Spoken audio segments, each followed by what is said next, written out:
Last month brought the largest increase in manufacturing employment since 1998. Strongest growth in manufacturing in 12 years. The question is now, how do we keep that momentum going? How do we keep adding more and more jobs?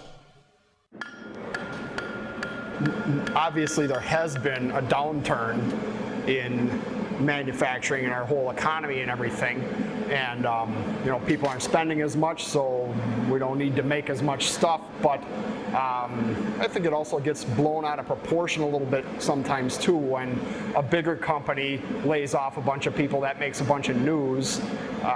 But when the machine shop over here hires 1 or 2 guys for the night shift, and this one up here calls back a couple of guys to the 2nd or 3rd shift, nobody hears about that. I'm an artist blacksmith.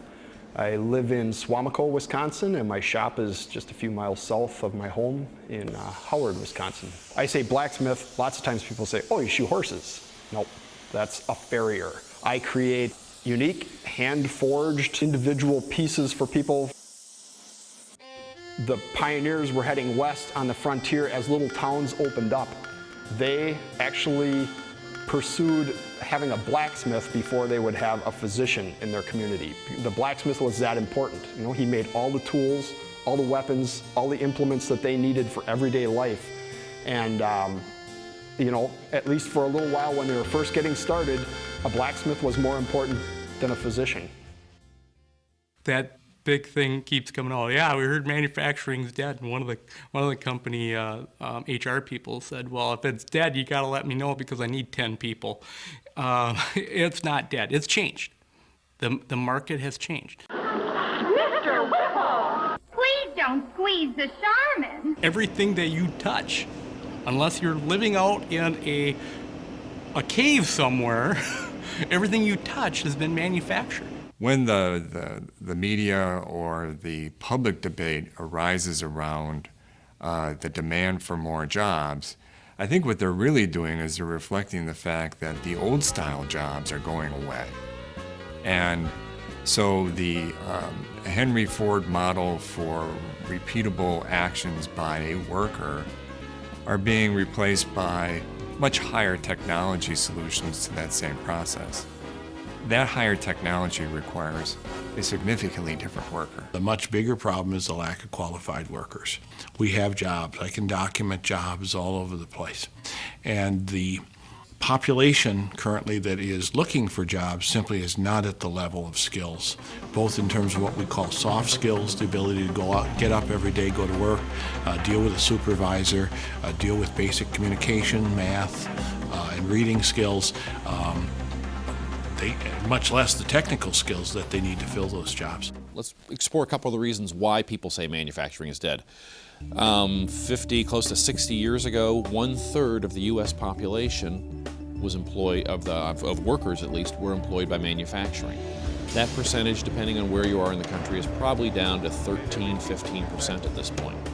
Now, does that mean manufacturing went away?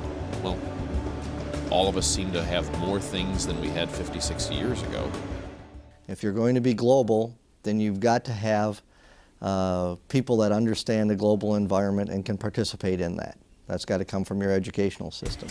If you're going to compete, then have to generate productivity rates or increases of 10, 15% a year, then you better make sure your governmental policies don't get in the way of that happening. If you're going to be innovative, there has to be actions or tax policies, regulatory policies, people that can drive new products and innovation and R&D. That's not going to come within the walls of a manufacturer directly. They're going to need to be supported by these other elements of the economy. Well, I'm making some hinges for, I've got a project where these people turned their house into a castle. So this is one of the last projects I'm doing there, and they turned the racquetball court into the Great Hall. So they've got these enormous doors, and these are the hinges that are going to go on those big, heavy wooden doors. We need managers and middle managers and CEOs and bankers and lawyers and doctors, but not everybody's cut out for that. Found a technical school in Minnesota that offered a 2-year degree in solar heating technology. So I went and got my degree there. It allowed me to put together systems and design them and then install them. I learned plumbing, electrical, construction, all sorts of things. I was in heaven. It was great.